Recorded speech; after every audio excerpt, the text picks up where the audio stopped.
Hi there, Raz here. Today we'll be looking at rotations. So let's go to the PowerPoint. Here we go.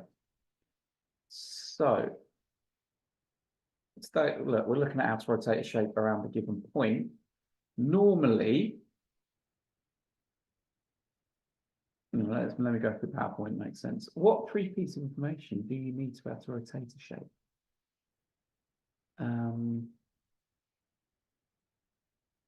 Well, we need the direction, the action, and the degrees. Well done. Obviously, if you're going to rotate the shape, you need to be told rotate. Then you'll either be told to rotate clockwise or anti-clockwise. So for those of you who don't know what clockwise is, I'll suggest you look at a clock, and then from that you'll figure it out. So clockwise is the direction the clock goes, yeah, which is to the right. So in this question, in this PowerPoint, we're seeing how to use tracing paper, essentially. Yeah, so let me get to the point where it's got a question. So if you had some tracing paper, you would place it on top and just trace the shape. Jab your pencil or compass into the point, and then you would rotate the tracing paper. So draw the pencil around, and then there you go. Job done. But you're not finished there.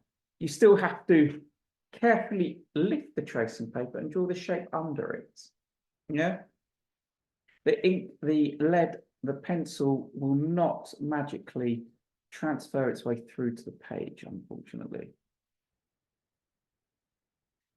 Next one, rotate the shape anti-clockwise to 180 degrees about the point. Well, 180 degrees, it don't matter if it's clockwise or anti-clockwise, you're going to end up in the same place. Yeah. So there you go. The opposite side. Job done. So rotations. Now rotation turns a shape about a fixed point. This point is called the center of rotation. You need three things to describe a rotation: the direction, the angle, and the center of rotation. So always give as a coordinate. Yes, whenever you've got the center of rotation, give it as a coordinate. And that was pretty quick. That completes this video. So long story short, get the tracing paper, rotate it, job done. All right, see you soon.